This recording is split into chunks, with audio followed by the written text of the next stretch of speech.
and surely have picked up 3 precious points.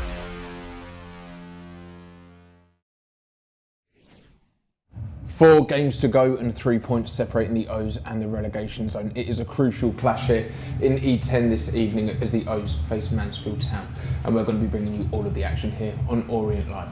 And I'm joined in the studio this evening by journalist Andrew Butler and him and her pitchside creator Jed Watson. Jed, welcome, thank you for joining us. Welcome for your debut.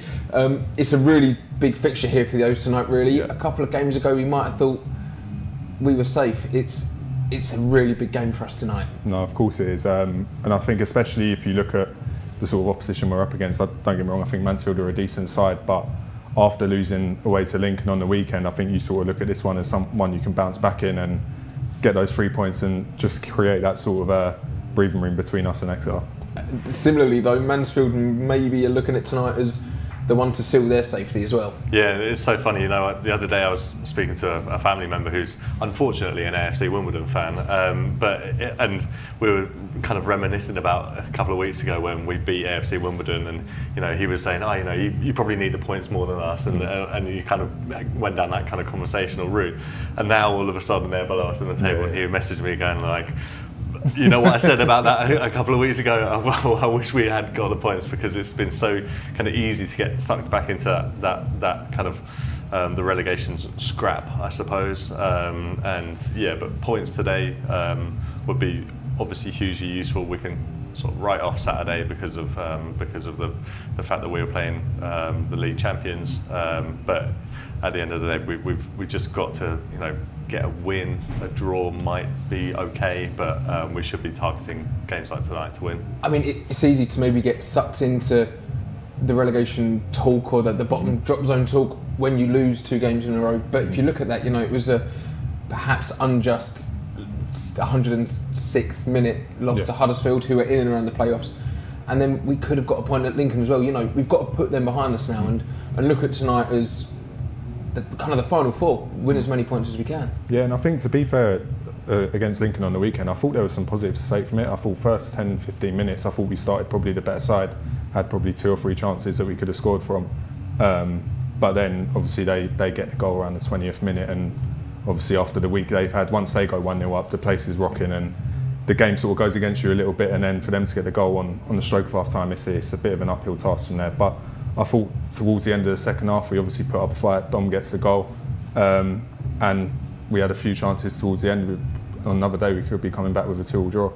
And you know, at a point, there were even a point at Huddersfield, and things look a little bit rosier.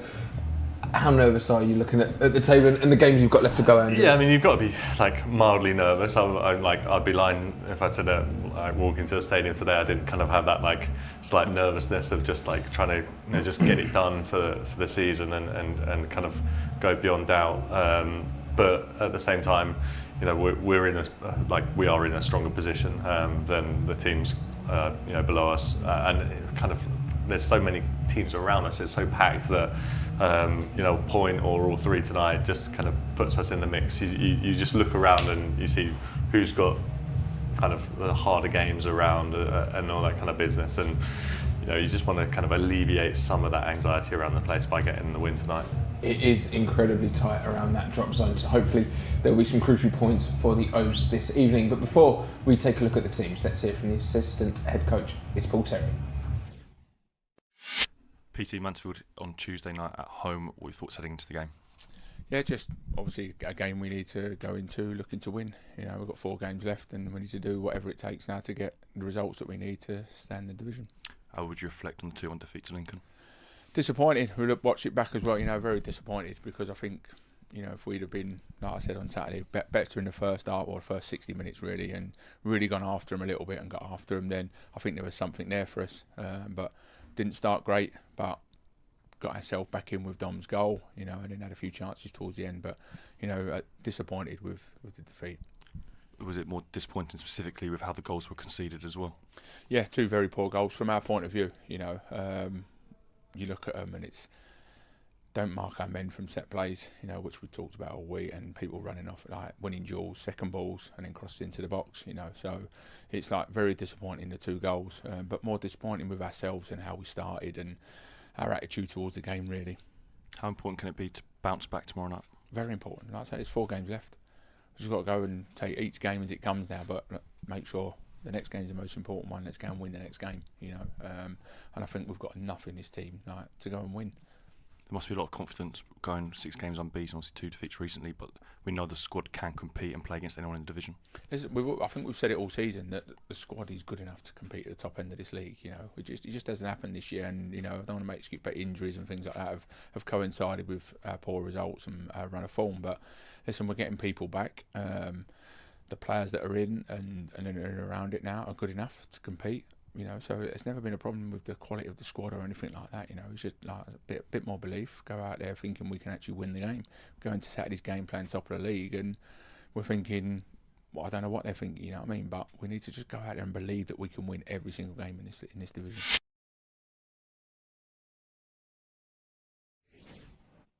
Right then, time to take a look and see the O's lineup for this evening's clash against Mansfield Town. Starting in goal for the O's, it's Will Dennis who keeps his spot in between the sticks. It's a back 4, we believe, tonight, with Tom James and James Morris in the fullbacks positions.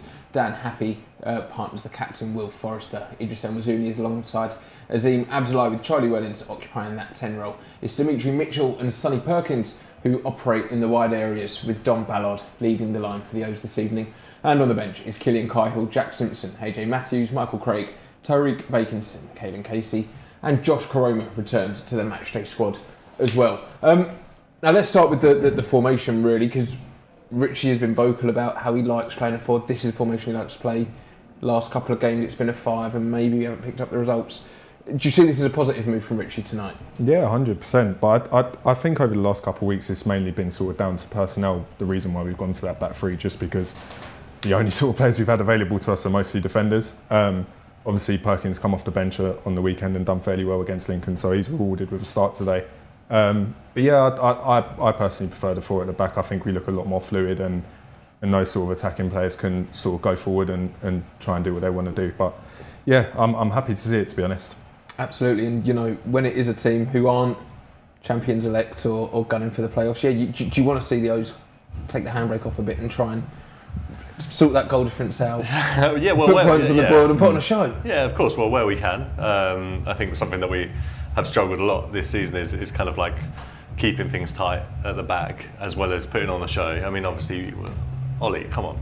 We all want to take the handbrake off and win 4-0 every game, but it's just not realistic. So this is looks more like a Richie Wellens team, tight at the back. Azim and Idi kind of. I mean, Abdullah's been fantastic in recent weeks, and just if we can just keep things tight at the back and nick just the odd goal and then keep it like that, then I'll be very, very happy. Obviously, from an attacking point of view, which we'll get onto, it's not kind of the wealth of options that we've had when you've got Theo available, Ollie O'Neill available, Aaron Connolly available, etc. So if we can just look at that back 4, keep things tight, and then hopefully Idi and Azim will be able to screen that well, then Mansfield hopefully won't pose too much of a threat. I want to talk about Idris and Azim, because it's no surprise that Idris comes back and we pick up, I think, probably the most points we've picked up in a block in this season. Azim has also been one of probably the most improved players in recent weeks as well. Are you excited to see what those 2 can continue to build in that midfield position? Yeah, 100%. And I think just as a broader point, it's good to have a bit of consistency in terms of the starting lineup in the midfield for once. It feels like really over the last 6 weeks, it's the first time we've been able to put out a consistent midfield where the players are sort of playing together consistently.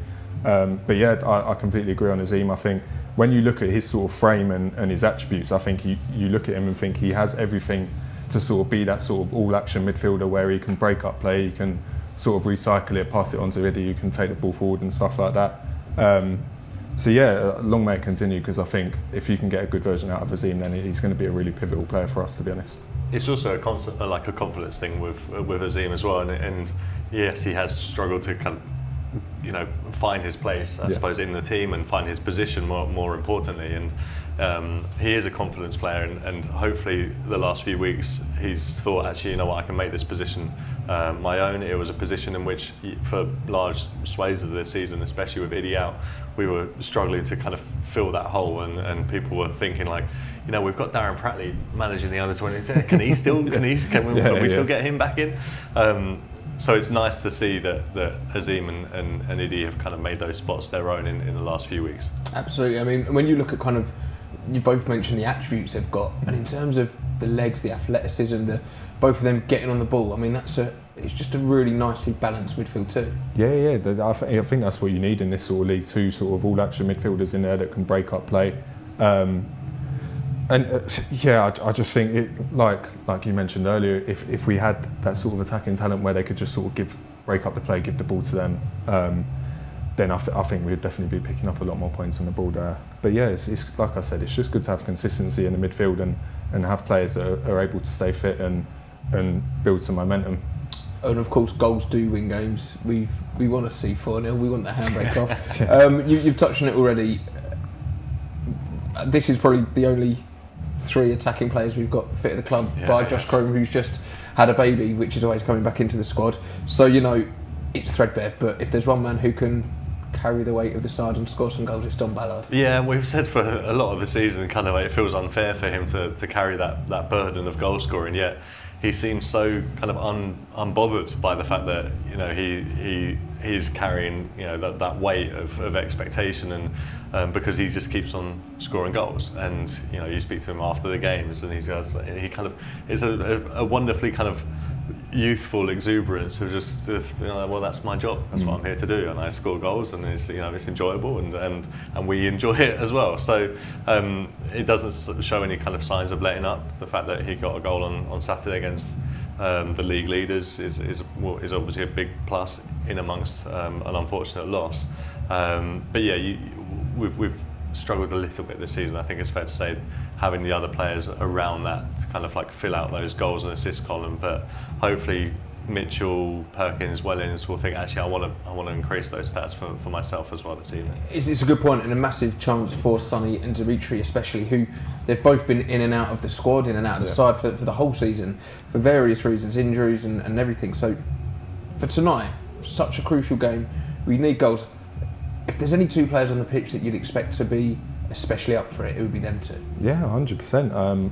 I think the points that have been raised over the last couple of weeks, where although we're sort of getting towards the end of the season now, even if we were safe, these players still need to fight for their position for next season. And I think, especially with Sonny, where he's not necessarily been able to hold down a place in the side for whatever reason it might be.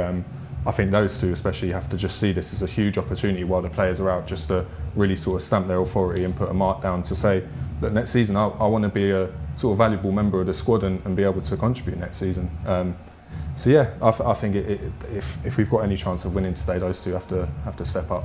Let's talk about defensive contributions then. We'll come on to Mansfield shortly, but they're a team who haven't lost many games recently, so we're going to have to be strong ourselves. And as we'll see, we're going to need this man to lead us now, Will Forrester.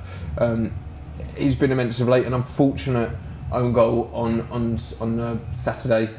But if we need anyone to step up and really kind of grab the game by the neck, it's him. Yeah, and you're right to use the word lead. Obviously, he came to the club, was pretty much immediately made club captain, and we've spoken to him about him in recent weeks. Just the sort of guy who seems to love defending, and I'd love to ask him where that particular love comes from, whether or not it's been always in him, or like when he was a young boy growing up, did he just love defending? Because he is the sort of person who kind of like appreciates the fact that keeping a goal out occasionally is as good as scoring one the other end. So he's been good. And we just need him to kind of, if we can just keep a clean sheet tonight, then that will help us massively. I mean, as you saw in a couple of the clips there as well, he's important to how Richie wants to play. We've seen him on the ball, dropping a shoulder. It's more than just like being a big lump at the back and heading everything into the stands. Yeah, 100%. I think he gives that the sort of defence and most importantly, I think the goalkeeper as well, a sense of calm in terms of if we're sort of being pressed by the opposition, that you can kind of give the ball to Forrester because he's comfortable under pressure. He can take the ball I think there were some instances in the Huddersfield game as well where he noticed a space opening up and he almost like overlapped and went round a player pressing him and just went into that space because he demanded the ball and wanted to try and make something happen. So I think, like you mentioned, in terms of his defensive ability, obviously that really helps us. But I think in terms of, like you said, with being able to play at the back with Richie, I think he's been a massive addition for us. And the fullbacks are so crucial as well. And as we're seeing this, maybe a revert to the 4-2-3-1. James Morris and Tom James, or Tom James Morris as we could call them, they're going to be really important to that build-up play as well. They get forward. Yeah. And obviously James Morris has been, I think, fantastic since he's arrived at the club. The sort of the solidity that you need at the back, but also the kind of the desire to get forward. And Tom James, we all know what he is capable of. Yes, he doesn't kind of make those overlapping runs and get into the byline like Morris has been known to do, although Morris also likes to come inside a little bit and play in that more like auxiliary central midfielder position from time to time.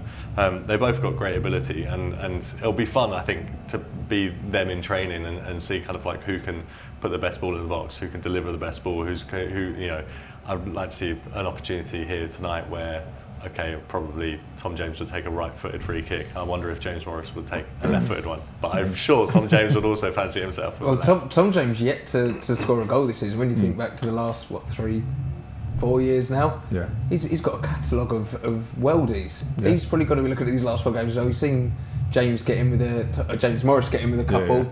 He'll be wanting to continue his streak of scoring bangers every season. I mean, he nearly had one against Lincoln on the weekend. He had a free kick. I don't know if it was shown on the highlights. He almost used that sort of Gareth Bale technique where he sort of hit it with the inside of his foot and it dipped and like swerved all over the place. And I think as well, like you said, just having those fullbacks with that sort of level of technical ability, again, so key for a Richie side. And I think James should personally just feel like he should add more goals to his game, because I think you see it with James Morris in the recent sort of months where he's arriving late at the back post and getting on the end of things. I think James, with his sort of technical ability and his sort of intelligence, I think that's definitely something he could add to his game. Hopefully he's not just tries to score a banger. Yeah. He think about the game state 100%. First. You can do that when you're 3-0 up. Yeah, which we will be.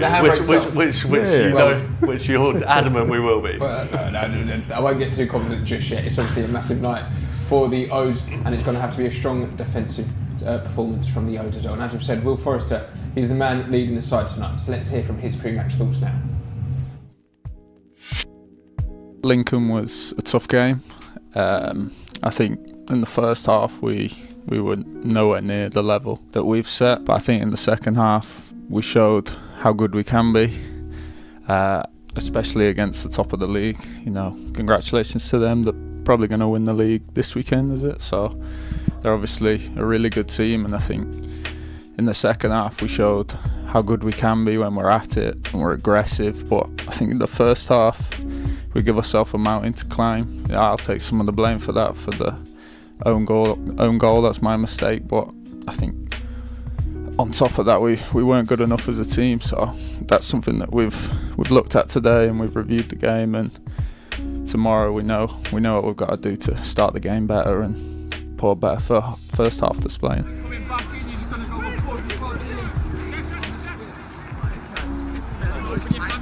We know we're a good team when we're aggressive and we're intense and our press is right. So it was just that, and playing forward and running forward. I think it's just recognising the moments when we can play and when we can play long.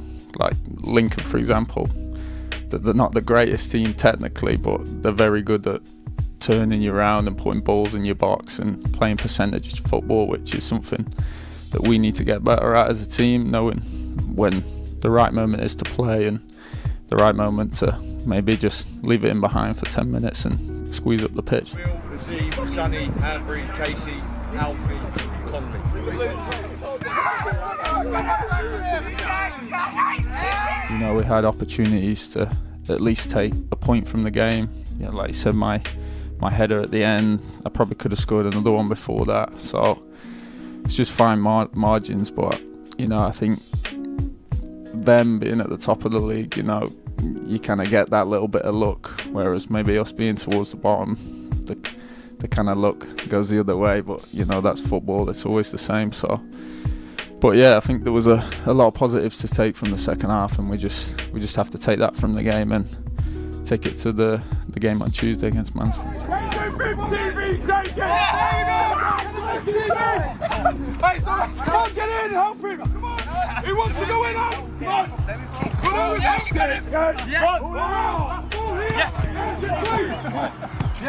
I'm a big believer in never getting too high with the highs, you know, when we've won them 6 games or unbeaten, whatever it was, and never getting too low with the lows. You know, we come off the back of 2 defeats now, but it hasn't really affected the mood in camp. It's still high. I think boys are still playing with confidence. You know, it's people forgetting we just played against top of the league as well, and in the second half showed how good we are. So, you know, we know that we're still a good team and what we're capable of. So it's just getting back on the horse now and putting the result right on Tuesday.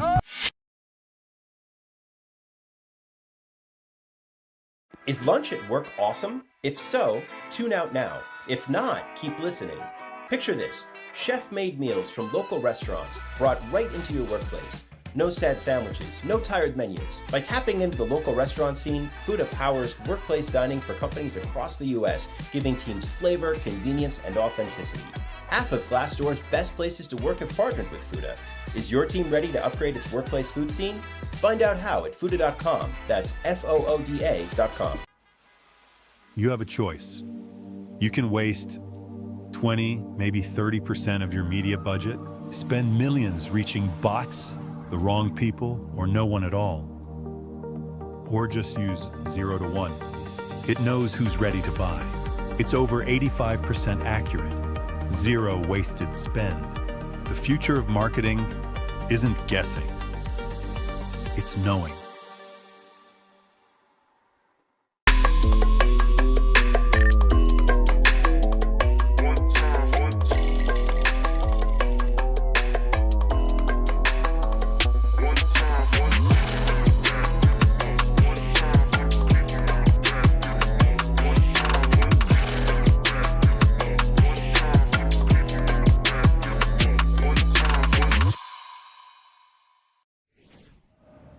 We've got another offer to make you aware of, and you've got to make sure you don't miss out on this one. There is 20% off all Puma products online while stocks last. All you need to do is head over to the club website, and anything that is Puma has 20% off. That's kits, training wear, absolutely everything. So go over there and make sure you take advantage of that deal. And now, how long is it until kickoff? Just over 5 minutes to go. So if you're watching along live on our YouTube stream, then you can follow all of the action here with us on Orient Live.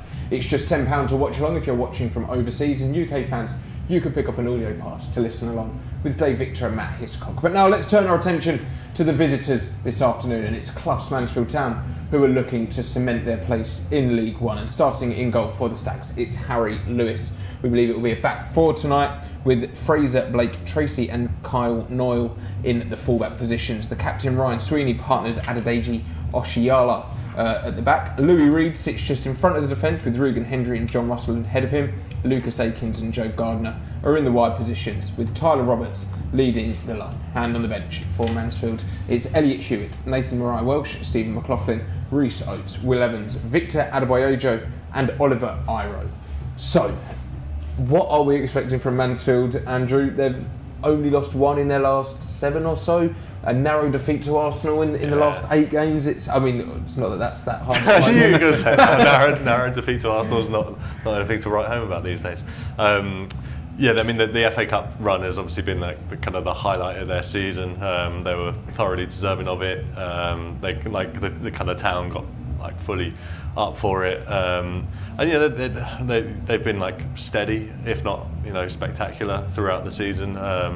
They'll kind of probably want to finish the season on the high. I think they're probably running on decent momentum coming out of that FA Cup run, and just trying to steer clear of the drop zone as well in the league. I think they might have harboured some ambitions to get into playoffs, but this is a great game. I mean, it's a great game for us to play against them, because you'd like to think that 6 points at this point is probably clear, and that's where Mansfield are. So you just kind of hope that players and managers and people always say this in football, that they never switch off, but you can see it from the stands that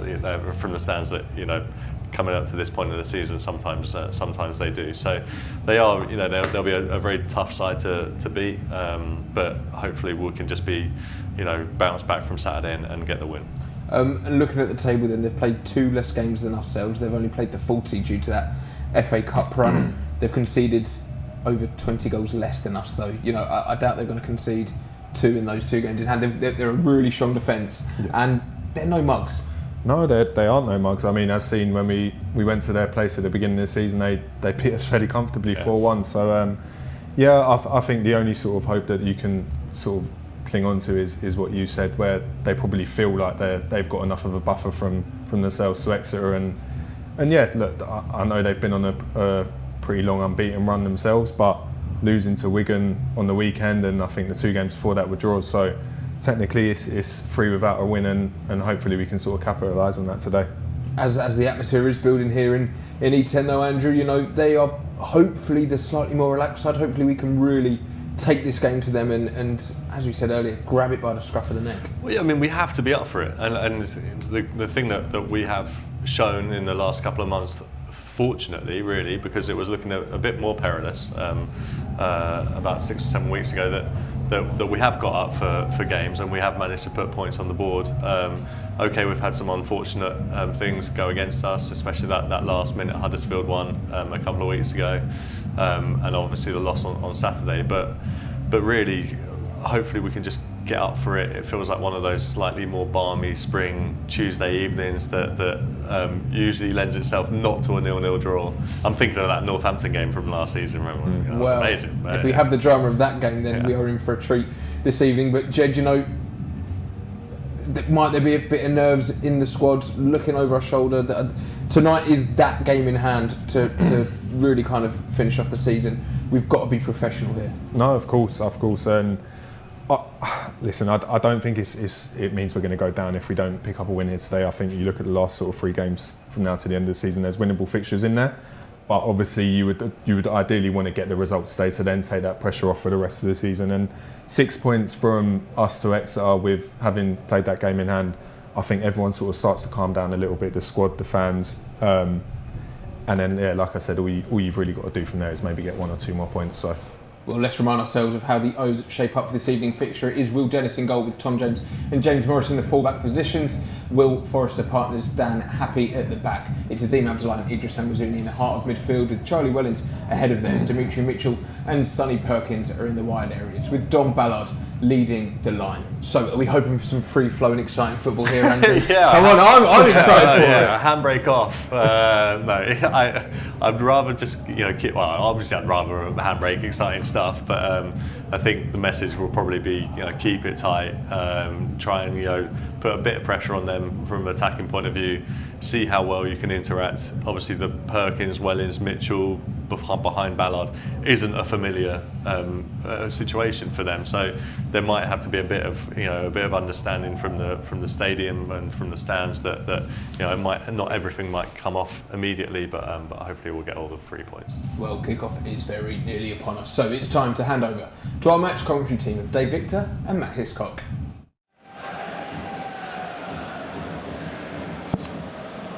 Good evening and welcome to Brisbane Road. It's going to be a fascinating night and an important one for the O's. Got a good record here in E10 against the Stags, and it's something they need to maintain, don't they, Matt Hiscock? Well, without a doubt, Dave, it's a huge night for the O's. A must-win game just to lift the confidence, just to give the O's that little comfort ahead of Saturday, another big game.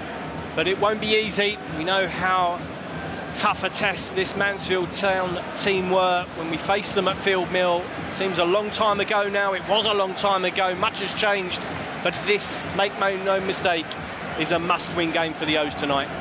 It is, and there's been a couple of changes for the O's. Charlie Wellens and Sonny Perkins start. 3 changes for the Stags. Harry Lewis is in goal. On Friday, his partner gave birth to a baby. That's why he didn't feature in goal in the defeat at Wigan Athletic. I suspect he's had a couple of sleepless nights, but he's back between the sticks this evening.